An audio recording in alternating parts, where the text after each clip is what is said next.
Hi, everyone, and welcome to today's SAP community call on Enable Your Workforce for Success with our Head of Transformational Change and Future of Work, Carrie Brown, and Jesse Bernal, who is SAP's Partner Service Manager for Enable Now and Expert.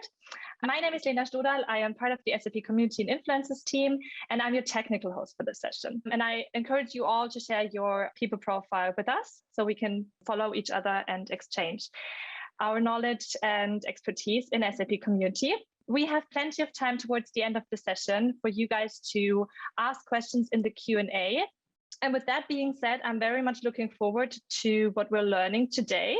Carrie, I'll hand over to you. Thank you very much. Hi, everybody. I hope you are well.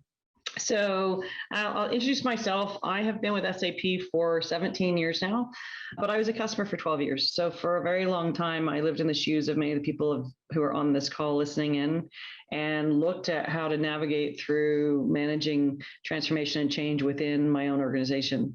And my litmus test at the end of the day is really, how does somebody's job change? So how do you equip them to be successful as the world changes, technology changes, jobs change, et cetera. And so my role now is to look at how to drive transformation inside SAP, as well as meet with customers on a regular basis to look at how they can drive their own transformation. So today we'll talk a little bit about how the marketplace is changing, how the ecosystem is changing, what we're seeing each organization need to deal with, and how to enable your employees to be successful, back to that litmus test of how does their job change, and have a conversation. But by all means, put anything in the chat or Q&A. Jesse and I are going to have an open conversation a little bit and engage with all of you at that time as well. With that, Jesse, please introduce yourself. Yeah, so Jesse Bernal, I am Partner Service Manager now at SAP. I was part of the CE and X organization, kind of dealing with the Enable Now customers, and now I'm working with partners. So still in the ecosystem, former customer like Carrie, came from Johns Manville, where I helped run their training and change organization there. So it should be a good call. So I'm excited to be here today with Carrie.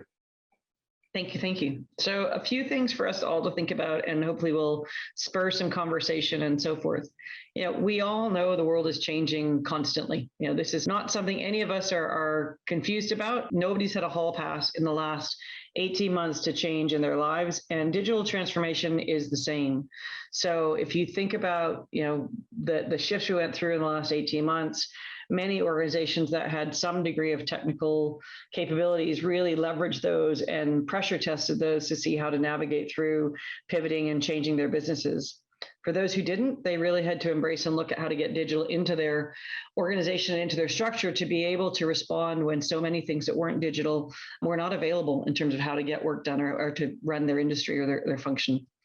So if you look at corporations, what's interesting though is this isn't an entirely new phenomenon. If you look back a couple of years, the Business Roundtable, which is a group of 200 CEOs who are advisors to the US president, many of those organizations are global in nature, so this isn't a US only discussion. But that group redefined the definition of a corporation. So for 20 years, it's what you see in front of you here, where it was very much focused on profits. And they changed to where it focused also on the employee and the consumer. And so that awareness around experience and that awareness around how a great employee drives a great customer experience, which drives great success for the customer and for the corporation, really fit together. And that integration was something that wasn't new to the marketplace, but became really established as an expectation for how organizations function. The future of work then, how do we enable people to navigate through these changes is really a convergence of a couple of main things. One is people. So who's working? And if you've been looking at the Wall Street Journal or the New York Times or there's the great resignation or the great departure right now is very much top of mind. So it's interesting. I've been talking about the future of work now for probably 7 or 8 years. 2021 was expected to be the peak at which we would see boomers retiring. Given COVID, it may shift to 2022, depending on people's livelihood or preparation to do so. But we've been seeing a massive flow of the silver tsunami of boomers retiring. And COVID, in many respects, has actually accelerated that, where people either took the time, reflected on life, or just made the choice, or the choice was made for them, to shift into a different stage of their career. Following closely behind them is their children. So millennials are now nearing 40 or in that range. And so while there's Gen X in the middle where I sit, there's a nickname for us, the Prince Charles generation. We will never be king. We spent 20 years trying to get the jobs of those people who are all retiring. And we're seeing people come along who are now 40 getting those jobs in 2 and 3 years that we spent 20 trying to get.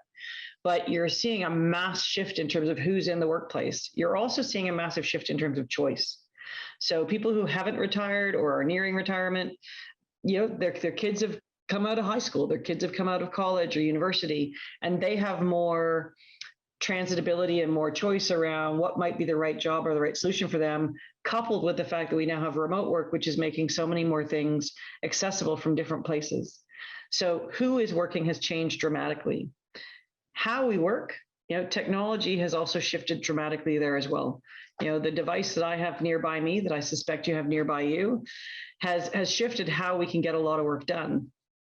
While I think I personally watched about 694,000 of Netflix hours in the last year, technology changed the way that we all functioned. And the piece of the future of work that got really accelerated that we all saw was remote work. So not only how machines play into this, so AI and machine learning and robotics, who is working, but also where we work has really changed the landscape of how all of us come to work and get jobs done. So from a digital transformation perspective and how to employ and make success out of what your organization is doing for your people is to consider what's the right sweet spot. So it's really interesting in corporations where think of the talent gaps that are materializing or did over the last year where people couldn't hire fast enough because they didn't have a way to hire remotely, or alternately from a safety perspective, different considerations that were or are still in place depending on where you are in the world. There's been views to say, how does dark manufacturing, so where does robotics come into play that has no safety issues in terms of reliability or sustainability, but where do you look at using technology to ensure safety for your people who do need to be near each other or do need to be near a customer? That blend of man plus machine is really where we're getting the best answers in terms of success around information as well as creativity. That the man plus machine mix is the best win. Most organizations, really, unless you are Airbnb or Uber who entered as a digital organization and you came in sort of midway through this curve, everybody has something manual, whether or not you have the assets of people or you have the assets of buildings or machinery. Unless you got created in a very recent time where a high digital footprint, there's some degree of spreading across this continuum that is the answer for your organization. And so as you consider where, how does somebody's job change and who's in your marketplace, one thing I would challenge you to do is to think about what's our business roadmap for the next 3 years? What's our IT roadmap that supports that? But what's our people roadmap? Who's going to be working with and for us in the next 1, 2, 3, 4, 5 years? And are they the same people? Are they different people? Are they co-located in the same way that they were before? Are they located differently? Do you have different choices than you had in the past? So all of those things are really influencing who's working and who could be working. The interest in what jobs can look like has been growing. So if we go back to 2017, when we were speaking with the University of Munich around research in this, a lot of organizations were trying to say, what are the skills I need? How do I make sure that I future-proof myself as an organization, but also myself as a person? And so when you look at the skills that are needed for today's workforce, not surprisingly, many things that are probably top of mind for everybody who's listening on this call. And for sure, you see security has gone up and up and up. With remote work, there's been increased security requirements as organizations that had one location with 1,000 people now have 1,000 locations with one person at each. So digital security has had a different pressure testing to it than it had in the past, separate from all of the considerations around hacking and so forth that we're seeing challenging the workplace as well. But if you look on down, I was having a conversation recently with the CEO of a large media firm, and he said, if you look at the sports organizations, the NBA, the NFL, soccer, et cetera, they're not necessarily hiring somebody who's a fantastic player. They're hiring somebody who knows how to manage analytics. So how does analytics and insights around customer shape what a business can be?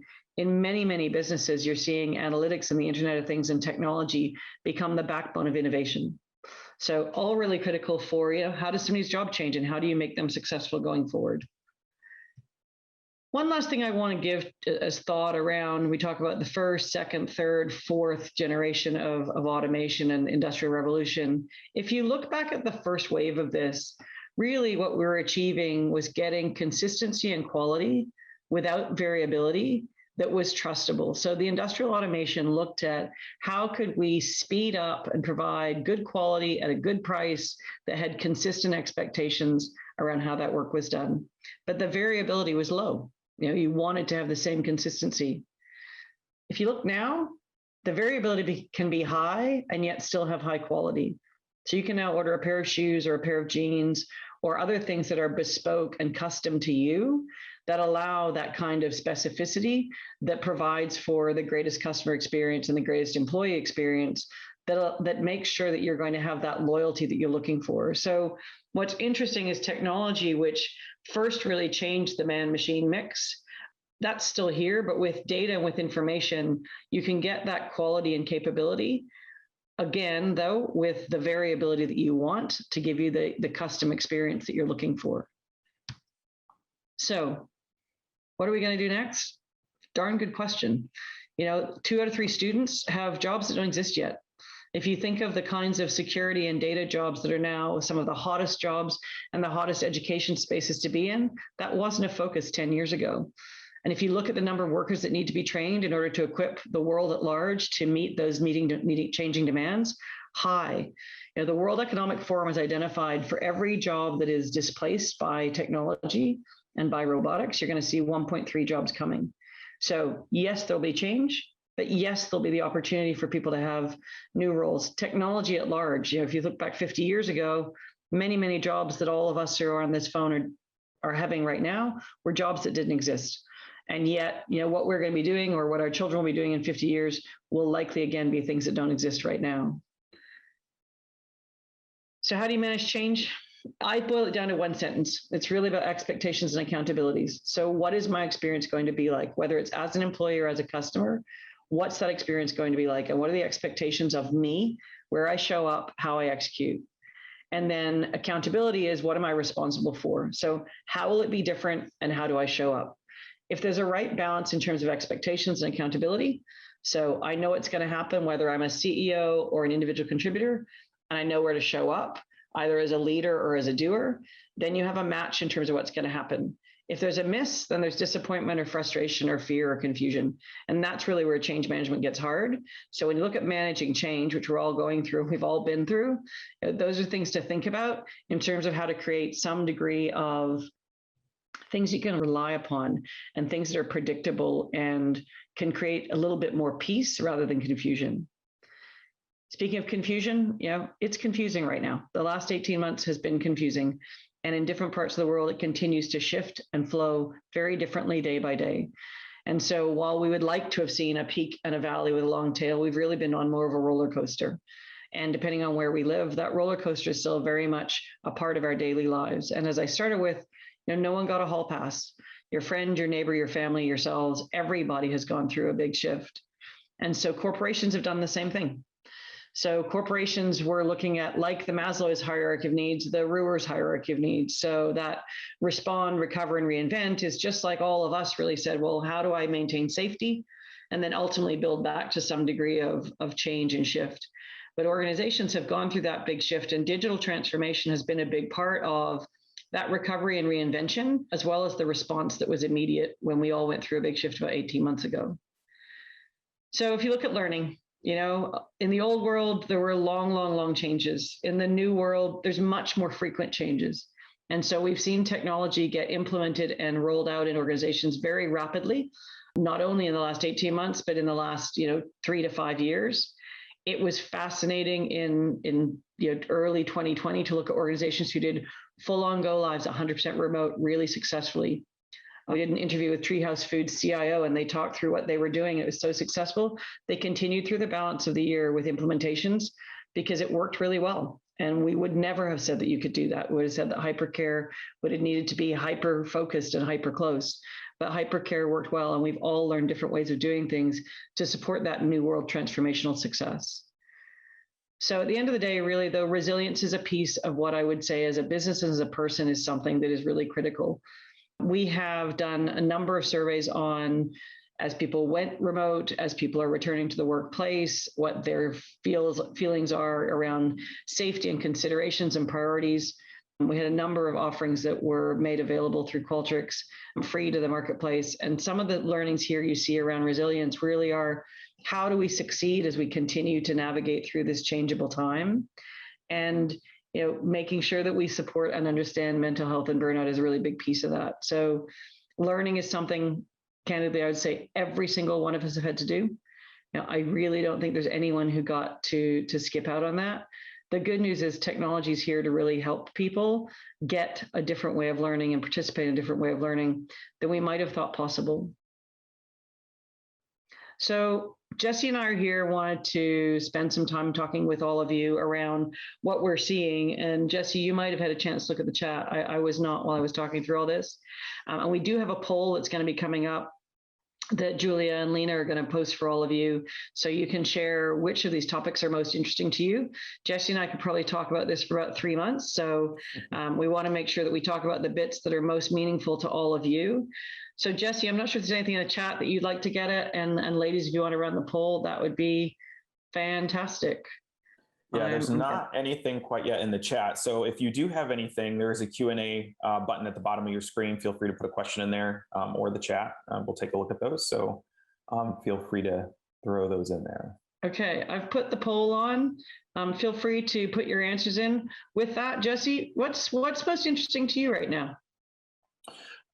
The thing that's most interesting to me right now, obviously being in this Enable Now space, is the digital adoption platform. So I think this whole DAP, like we're hearing the word DAP come out a lot, and I think we're all trying to figure out what that means. What does digital adoption platform mean, and how does that impact me in my workplace? I think what I'm seeing with customers is they're trying to figure out, how do I get training quicker, faster, easier to people when things are in constant change, right? I think that's a challenge, I think, for every customer that I talk to. I think the sustainability approach is changing. It used to be the go live, create lots of training materials, stop, and then hope that it's up to date for the next 3 years. And that's not the case, right? It's like go lives ended, and now they all look at each other on, well, who's going to update it now, right? It's like we all start looking at each other. So I think for me, that's probably the most interesting space right now, just because it's changing so rapidly. So if I look at the poll right now, and I'm going to keep it going. Oh, oops, my apologies. It relaunched it and it lost the results. At the time, it's coming back up. At the time, it was really, we were looking at upskilling and reskilling was high, how learning its value of change, remote learning, and continuous culture of learning were things that were top of mind for folks. So apologies, I saw another one coming through and I relaunched it again. But if I look at the on-demand and real-time learning, the concept, we had a learning task force last year looking at how do we really change the experience that we have as people. And the phrase that you may be all familiar with is learning the flow of work. And my suggestion was it's more like learning in the flow of life, because learning is something we did everywhere in our lives last year. So while, I want the thing that I want at work, I kind of now as a human being want the thing that I want whenever I want as a person. I joke that I'm not sure the last time anyone actually had an argument that they couldn't solve, because Google could solve the answer for you in most cases, unless you're having a theoretical philosophical discussion. But that kind of change in terms of on-demand real-time learning is something we have all become super familiar with and expect even in all of the places that we live and work and function. It's how we are serviced as a consumer. And so similarly, I think it's an expectation of how we get serviced as an employee as well.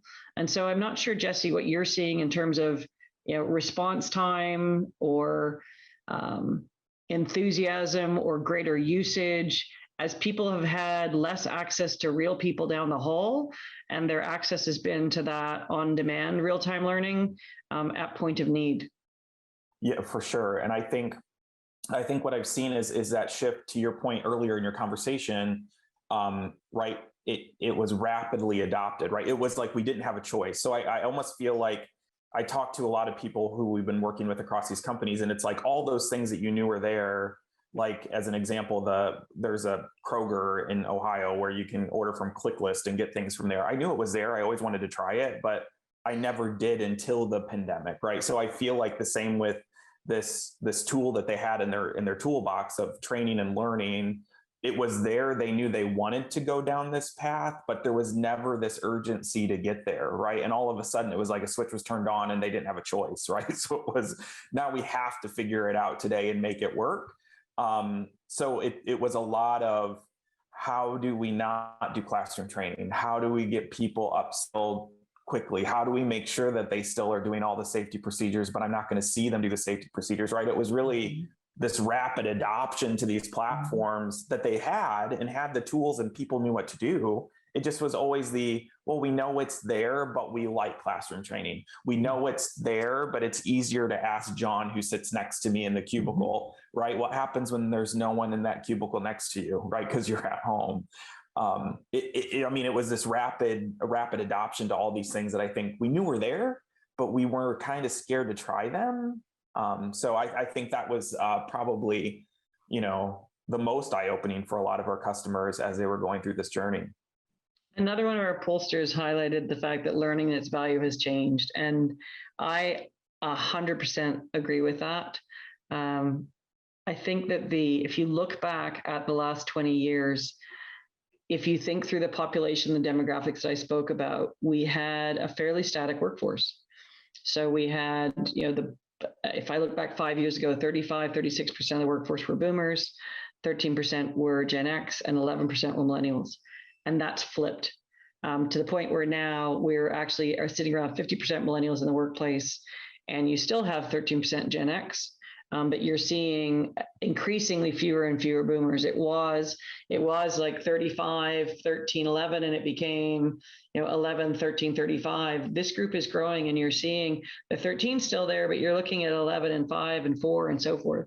So the value of learning has changed in large part because the volume of the workforce that has to know something new has grown. So when we had a static workforce that were all well-trained, well-established. So many organizations, for example, as boomers enter the workforce, had rotation programs and development programs and so forth.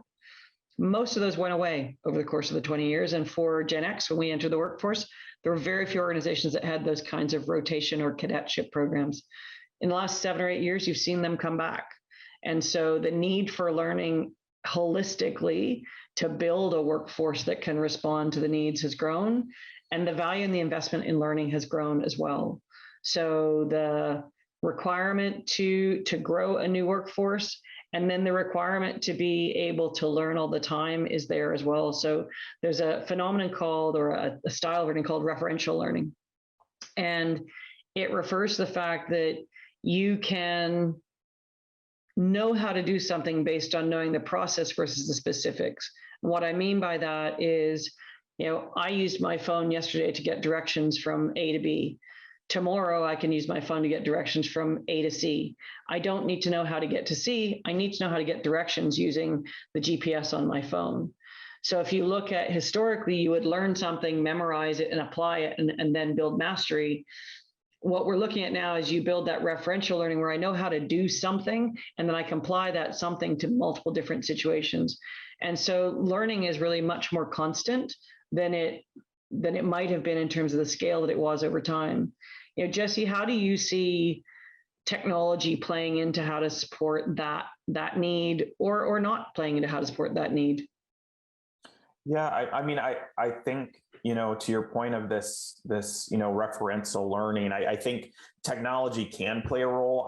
I think there's pieces and parts that I think are technology and not technology, right? So I think if we look at some of the things in our workplace that we would go to, like you brought up earlier, Google or a GPS, right? It's on my phone. I can easily get to it and I can refer to that.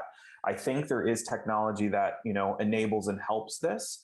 But I also think, there's some things that people are trying to figure out on how do I get that, real life touch, feel things in a work environment, that I think that's where we struggle the most when how do I get technology to show me what that ball bearing sounds like when it's ready to fail in a machine, right? Where the person who's been there for 20, 30 years can literally walk by the machine and go, oh, ball bearing number 16 needs to be replaced just by the sound, right? Because that's what they've known for 20, 30 years. So now saying that, there's some amazing technology that's starting to come out that has, sound variation and automation and AI and all this stuff that you can start to apply, which is amazing when you start to see what's happening. But I think technology will play a role, but I also think there is that human touch that will be there for a while until we really figure out how to automate some of these things with noise, with sound, with look, with touch, with taste, right? With all these things that sometimes we have to rely on a human to do. But yeah, I think technology is there to help on some of these items, but I definitely think there's still a gap when it comes to some of those senses that we require on a human to figure out, especially in our workplace where touch and feel is required. An office job, I don't know if it's as important. I think that's where you see more technology, but the ones where you're out in the field, I think that's where you start to run into those items.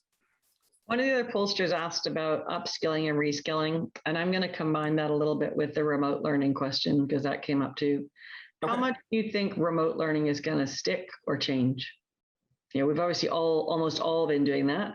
Not 100% because there were still organizations where there were people in person in a lot of service scenarios, as you're talking about in a plant and so forth, where there was a lot of learning immediately. But how much do you think remote learning is going to stay or go away?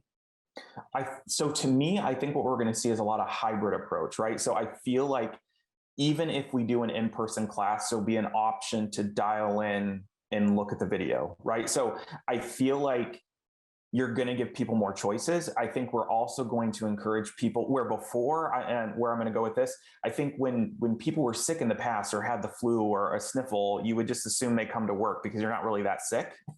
Right. And I think a lot of those things are going to change. I think when you think about learning and coming to a classroom, you want to have that option of going, you know what, I kind of have a sore throat. Could I just dial into this training? I don't want to miss it, but I don't also want to go in the classroom and get other people sick. Right. I think there's this sensitivity to that now that wasn't there before, where before it was almost like, well, why aren't you coming in? Right. So you have a little cough, so you have a little sniffle, right? Just come in and kind of work through it. And you would then infect half the other office, right? Because you're coming in and getting everyone else sick. So I think this hybrid approach is going to stay. I think there is some of this Zoom burnout. I mean, I think we all have this Zoom burnout where it's like, I really just want to be in a room with Carrie to like afterwards give her a hug and say, oh my God, we did an amazing job, right? Like, I think there's some of that where people are missing the human interaction, but I think it also is this idea of people giving themselves this level of, I want to have an option to dial in if I feel like I need to be cautious of something, right? And not really questioning the reason for dialing in. Yeah, I totally agree with you. I had the chance to be in person at something last week, and it was a magical and foreign experience. And I think everyone will have a little bit of that experience going forward over time. So it'll be there. To me, it's very much right sizing. It's right sizing for what's the Goldilocks sweet spot of when do you do things together and when do you do things apart and what's the right mix.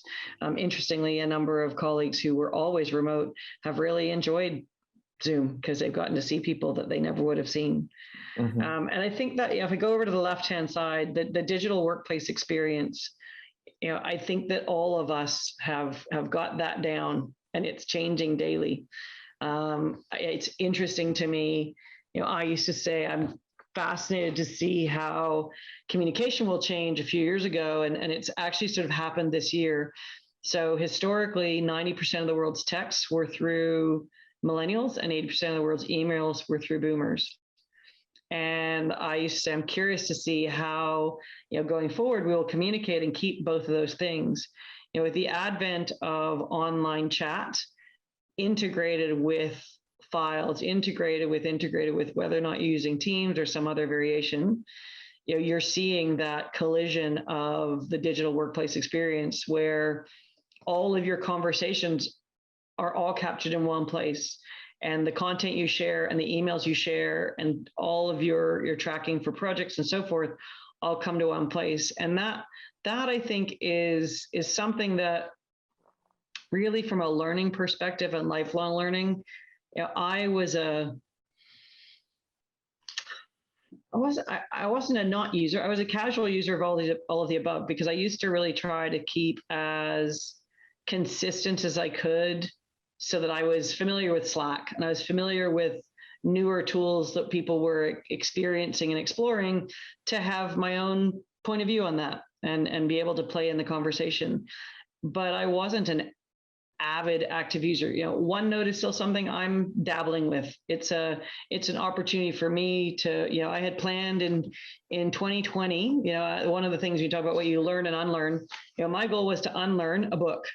And my goal was to learn how to use OneNote on my iPad all the time, so that when I was traveling, I didn't say, oh, that book that I left at home, which was book number 3, and I'm now on book number 5, I didn't have my notes with me. So my intention was to shift to using OneNote. Well, now I sit in the same place all the time, so I can have that book close by. So I never unlearned and relearned what I wanted to. But if I look at that digital workplace experience, I'm curious what, that's my experience is that I've had to and have, I dove into the pool at the deep end and swam. I don't know, Jesse, what you're seeing across the customer base, but that's certainly my experience for myself and for most organizations. Yeah, and I think, and I was on a call with you, I think at the beginning of all of this, and a year ago, where you started to talk about SAP is changing to this culture of turning a camera on, right? Like, we had all these video calls and we never turned our cameras on, right? It was always like, okay, Mondays and Fridays we have calls, we just get on, we never turn on our camera. It would be like, if they ask you to turn your camera on, you're like, oh, please don't ask me to turn my camera on. And now it's almost like we just turn it on, right? Who cares if my hair is not perfect or I don't have on the appropriate shirt or whatever? Like, people are just turning it on because they want to see each other, right? Because of no social interaction. I think what was interesting for me is I'm also part of the Ohio Community Theater Association, where the average age is like 55 to 60 in this volunteer organization that I'm part of. And they were so opposed to going to, dial-in meetings. We always had to drive to Columbus, Ohio. So for me, that was like a 2.5 hour, 3 hour drive to the middle of the state where we all would meet. And it was a state board. And when this happened, I was like, okay, well, we're going to do a Zoom call. And you would think it was the end of the world, but now they have figured it out and now they love it, right? So it's like, it's that thing where it was like, it was scary to some people. Yeah. And we were all, and, I talked to people about, being a digital native versus being this digital immigrant, right? So immigrating into the digital world, right? The digital immigrant into the space. And for some of us, it's just natural, right? We just get in, we figure it out. But for what I call the digital immigrant, like just like learning a new language or learning anything from an immigrant perspective, is it challenging at first? Sure. Do you need to ask questions? Yes. There's no stupid questions, but there was a lot of like, how do I turn my video on, or how do I turn it off? For teaching people how to mute when, they've never done these meetings before. So I think it's been interesting. I think, yeah, go ahead. I was going to say, it's been interesting for sure with all of those, and I think I've heard you say this and other people say this too. It's like you're letting people into your home and they're seeing parts of you that they never would have seen before, right? So I think we've all got a different point of view of people, where before, right, we never got to see any of those distractions that people have, right? Their kids, a dog, new babies, things happen, like things that you're like, I didn't know you had a new baby right now because I just didn't have any clue, right? I think those are all things that we've got to see. Yeah, there's an intimacy to being in people's homes. In the start of remote work and cameras going on, my bike, that's where my bike lived for the last few years. My bike, I used to put it over to the side where you couldn't see it. I also didn't have a whiteboard. And then after a few weeks, I was like, well, that's actually really where my bike goes. So I'm just going to leave it there. I think there's a whole, I know there's a few thousand people who know what kind of bike I now have. Because my bike is like, It comes with me to all my calls, as is my whiteboard, because I got to where I couldn't figure out how to write enough down on a single sheet of paper. But yeah, our lives have changed. As an aside, you'll see that Jesse and I are both not on, we don't have a blurred image and behind us. I certainly appreciate, depending on the situation people are in, where they do or don't have the space or the opportunity to be able to have a private space, that really makes a lot of sense. If you don't know, fake backgrounds actually are also increased Zoom fatigue. So the disappearing of ears, the disappearing of hands, the disappearing of shoulders and arms and hair, it actually neurologically is more tiring. And so I have made the choice to not do that. Sometimes we have a background if it's something that needs to be representative of the content that we are addressing with an audience, but fundamentally I don't. And while it's a bit strange to say, hey, here's my house, it also is something that for me, there is a lot of exhaustion that goes along with the scenarios we're in right now and the lack of variability. And that leads me really to, the work experience has changed. It's really interesting when you look at learning right now. There's the talent war is very real, and the opportunity for people to shift around is changing. For organizations to understand where people can work, there's jobs that were remote that you needed to be, that were not remote, that now are, where you don't need to be anywhere near the original location. I know a number of organizations, and I won't name them specifically, but across the world, who have realized they can recruit now, not from the small town that they are in, or not from even the country that they are in. And will that have implications and considerations around tax and immigration that the world is going to need to tackle? Yes. Are those conversations active ones we're having with the folks in our HR communities, for example? Yes. So the fact that you can now have people working from different places, which arguably you could before, but now it's really very, very rampant. That work experience has changed. And I would say the demand on us is to be comfortable being a digital immigrant all the time. I'm definitely a digital immigrant. I was legitimately an immigrant. But I think I'm not the digerati. I'm not the digital native. I'm reasonably conversant in the language, but there's certainly new things that I learn. And I would say that work experience now, the expectation of us is to be able to try something new all the time, which to me goes back to that digital adoption platform, is how do you try something new that is unfamiliar in a place that is unfamiliar? And if you can get to where, like with the GPS example of, I know how to use GPS to get me anywhere. I can use a digital adoption platform to learn how to do anything if I know how to navigate through that kind of a platform. And it gives me a space of familiarity with content that might be unfamiliar. I'm curious what you're seeing, Jesse, in terms of, any time considerations around how much people are expected to learn. Yeah, so I think what's interesting for me is it's the companies that are 100 plus years old that I think are struggling with some of this, right? So like that culture of a lot of those companies that are 150, 160 years old, where it was, if I can't see you, you're not doing your job, right? You need to come into the office. I expect you to dress a certain way. I expect you to be there all the time.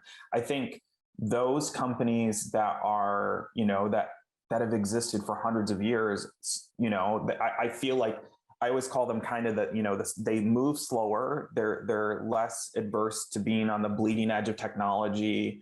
And I think that's where I'm seeing probably the heart, like I have people who are learning these tools, right? Learning the digital adoption platform and trying to get people to adopt it in an environment where the culture is, well, we move slow. Like we're just starting to move from ECC over and thinking about S4 now, right? Like before it was like, we're just going to stay on ECC till they tell us we can't, right? So, I mean, even in the SAP world, it was, I'm not even ready to move. And now I think all those conversations are going, but we have to do something because this isn't working. I also think from this digital adoption piece, I think what's been also interesting is people have it and it's turned on in tools, but they didn't know it was there, right? So like I had a customer recently that showed up in a meeting and they were looking at this new shiny tool, right? Someone brought in another shiny tool to go, hey, look, we can do in process learning and it has help and it can guide me through how to do things like this GPS and it's amazing. And the person was like, we already have this and it's configured and turned on. And if you click on that question mark, it's going to show you exactly what you're describing to me, right? Like it was like, we have this, right? So sometimes it's, I think people are trying to figure the problem out, and there is either an answer there or someone in the organization, in their company, probably has the answer, but they've never got far enough down in the organization to go, hey, what do we have and what are we doing? Instead, they're like up at the top going, what can we do to make this better? And they're like, we already have it. Right? You know what I mean? Like, we just got to start using it. I do. I will age myself. I believe it's a Karate Kid quote of, when the student is ready, the teacher will emerge. But if you look at, that on-demand learning, and what you just talked about is, how do I use what I need when I need it? Often we have those tools at our fingertips, but we don't know it's nearby. And we rely upon the things that we know and the path of least resistance to get that done. In a work setting, the path of least resistance was, Bob or Sue or Fred down the hall who I knew. If I look at the path of least resistance now, it might be calling Bob or Fred or Sue. But that on-demand learning answer, which can help us get done what we get done, once it's familiar, it's not intimidating, it's not as foreign. But that on-demand capability is something that we are all used to on-demand learning. That is not a new idea to the world anymore at all. It's a matter of where you can access that from, whether it be from Google or whether it be from in-app help using Enable Now, or other scenarios like that allow you to get the content you need at the right point in time. If I look at the culture of continuous learning, I've actually had probably 3 or 4 dialogues on that in the last few weeks with customers. And I actually asked a sort of provocative question in one of the conversations, which I would even suggest is relevant for everyone here, is the concept of continuous learning feels super desirable to the organization. And as a curious person, I would believe that I continuously learn something every day for sure. Whether or not I actively, continuously learn in a deliberate manner at work really comes down to whether or not it's role modeled in the business. So is there time taken? Is there time given? Is there time expected to be spent on learning? And does that reach beyond compliance? And does that reach beyond raw execution of the things that I must do to things that I might or could do? And curation is a big piece of that, in terms of, am I getting what is interesting and relevant and helpful to me?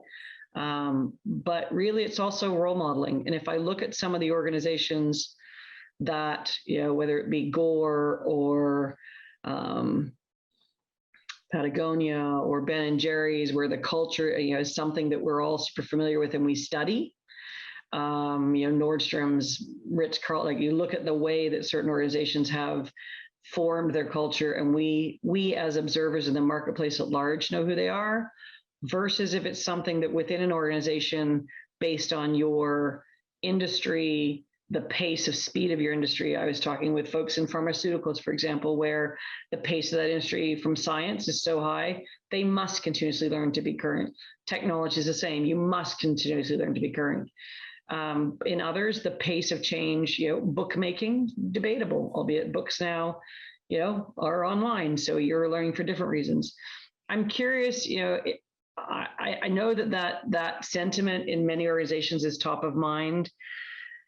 My challenge to them was really to say, why are you doing it, and why would an employee do that with and for you? And are you role modeling that? And I'm curious, I expect you're having similar conversations, Jesse, around continuous learning, and curious your point of view. Yeah, no, I think exactly that. I mean, I think when we think about continuous learning, I think we see some people are really good at it, as you said, like modeling this culture inside their company, where they do encourage this continuous learning culture inside a company. But I see a lot of organizations struggle with the idea of this single track learning, right? Where we're going live with something, we need to teach a skill, we teach the skill, and then we move on to the next project, right? It's very this project methodology driving the reason why learning is occurring. And I bring this up all the time from a sustainment perspective, and even with tools that we have that at SAP that we try to get people to use for continuous learning, you have to make that time. And I think that's where people struggle the most is my job is so consuming that I don't have that 30 minutes or an hour to just walk away, learn something, and then come back to the job because I'm distracted. Because when I do go offline to go learn, you start messaging me and chatting with me and putting things in Teams and say, look at this, and can you review this? And you're like, this is my 2 hours of learning time. And I'm not learning because I'm answering and doing things that you need me to do, right? So it's that constant interruption. So I think we need to get to the culture of continuous learning. I think organizations struggle with that balance, right? I feel like some companies feel like learning a waste of time, or is learning helping them achieve their goal? And I think there's a fear, right? I think I talk to some people and it's like, well, if I teach them all these other skills, are they going to leave me? Right. So it's like, if I make them smart on all the things that we're not doing and they see, wow, this is really interesting, will they stay? Because we're not ready to go there yet, right? Like, you know what I mean? So it's almost like I want them to be curious, but I don't want them to be too smart. And I want to encourage it, but I also don't want them to leave, right? So like, how do I get them excited and stay? And I see that with people, like the one I tell everyone, the people who have gravitated towards the tool we use, Enable Now, who've gravitated to that. The people who are the most successful in my customers are the ones who are curious and want to figure it out, right? Like the customers that I run into that are like, I'm going to search for an answer and I'm going to find things and I'm going to go to the communities and I'm going to post questions. Those curious learners inside the company, you see them just like they go from like, I was just a contributor to now I'm managing the project to now I'm the leader of training and learning. And now, you know what I mean? Like they just bubble to the top because they're curious. Right. And I wish companies would, take note to that more, right? The whole curiosity of everything, right? Like just like embrace the curiosity of those people, because they will help boil up to the top. Right. And that's not always allowed, right? Because it's like, I don't know, it kind of scares me. I'm not sure if I want to. I love your answer, and I think it's super true. I put in the chat, and I'm going to ask you the question. If anybody wants to answer the hardest thing they learned in the last year, I'm going to ask you in a minute. But micro-learning to me is really where we've all become ADD. We all have super impatience when it comes to learning. And we want, the 2 sentences, 2 paragraphs, 2 minutes on what we need. And so when I look at this whole spectrum of lifelong learning, how do we upskill and reskill in a digital format, given the workplace is a digital experience and work has changed? How do I get that on-demand content that I want, which is likely best provided to me in a micro-learning type format that I'm going to probably consume in a remote environment often? Even if it's not a planned event, I'm going to do some follow-up in that, because the learning requirements for all of us have changed a lot, and we have been required to be continuous learners, even if culturally we do or don't have that. And I just saw your note. I've learned that the workplace I once knew and experienced is not going to be the same moving forward. It's okay to take some time to adjust. I am with you 100%. If I think about the hardest thing for me to learn, it's been finding out how to have a rhythm that is sustainable. And, I think that we were all, as humans, adjusting.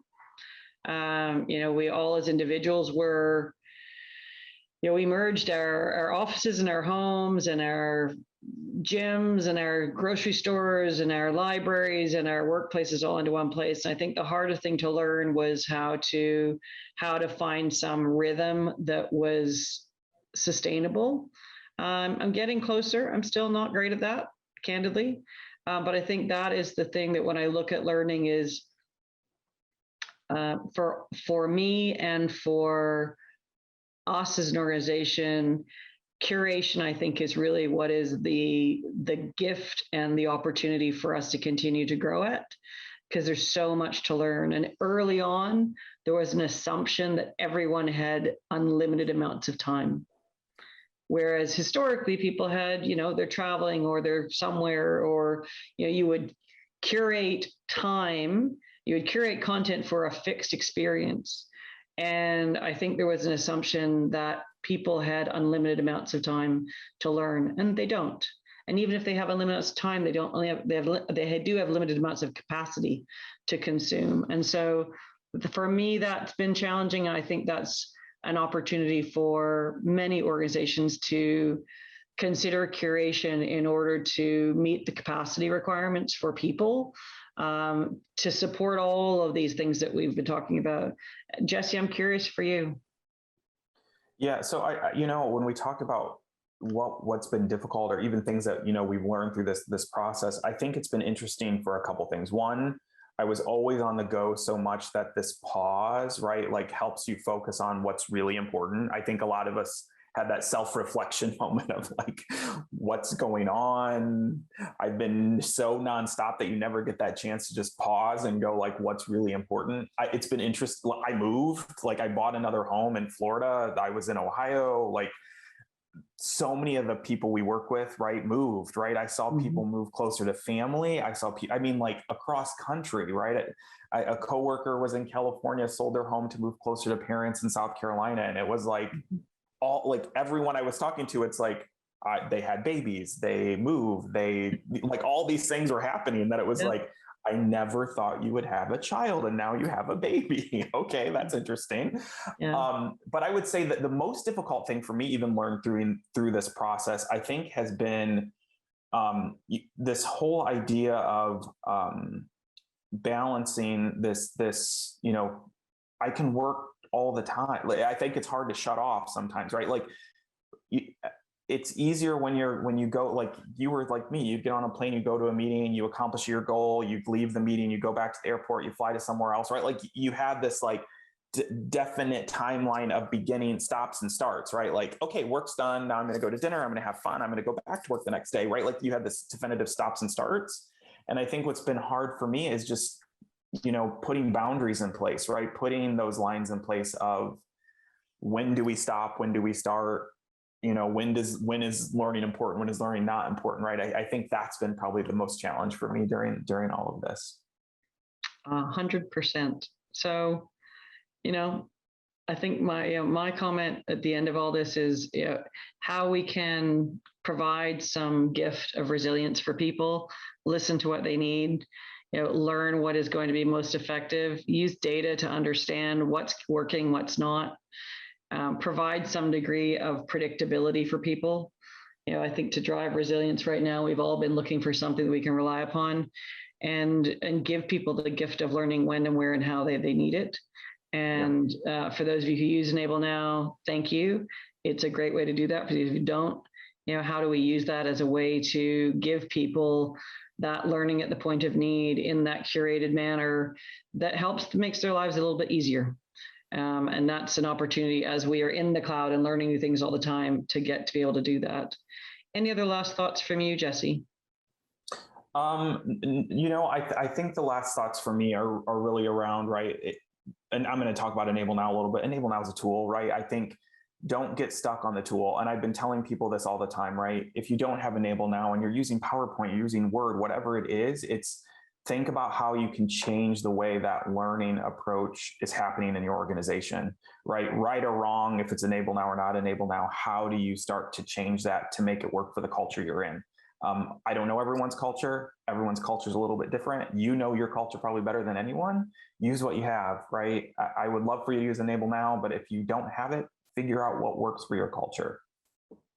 Yeah, and absolutely, whatever it is that you're bringing to bear, whatever change that you're going through, people are what's going to bring that all to life and drive the greatest value. So whatever it is that you are embracing, how to connect people to the outcomes that they're driving for is what helps them thrive as individuals. There was in the chat some content, some links around how to reach both the Enable Now community as well as the Future of Work community. There is open Q&A there. So if there's other things anyone who's listening in now or later would like to ask us about, we actively manage and monitor that Q&A and would love to chat with you further. I shared about the community of work on Future of Work. and take a look there, as well as Enable Now. But thank you. Thank you for taking the time today, or thank you for taking the time at another time listening to the recording. Jesse and I are super keen to know your feedback and your thoughts. And thanks for our time. Lena, any last words from you? I wanted to thank you guys for your input and that open, very, very interesting open exchange. I was just listening and was like, yeah, I can agree. Yeah, I had that feeling. Yeah, that learning progress developed over time, like the last year, because I personally just started in that role when the whole remote work just started. So perfect timing there. So that is what I wanted to let you two know, that this was very, very great information and input. And I mean, the call is recorded, as you all know, and we will put it on YouTube later on, like in a couple of days. It will also be available on our SAP community calls page on our homepage, the replay. And so you can share it further. So even more people will see Carrie's bicycle in the background, because you said there's thousands of people already knowing that you have the bicycle in the background. There will be more if we all share the replay link of YouTube then with our friends and community. With that being said, I wish you all a great rest of your day. Thanks again, and stay healthy. Thanks all. Bye-bye. Thanks, everybody. Bye.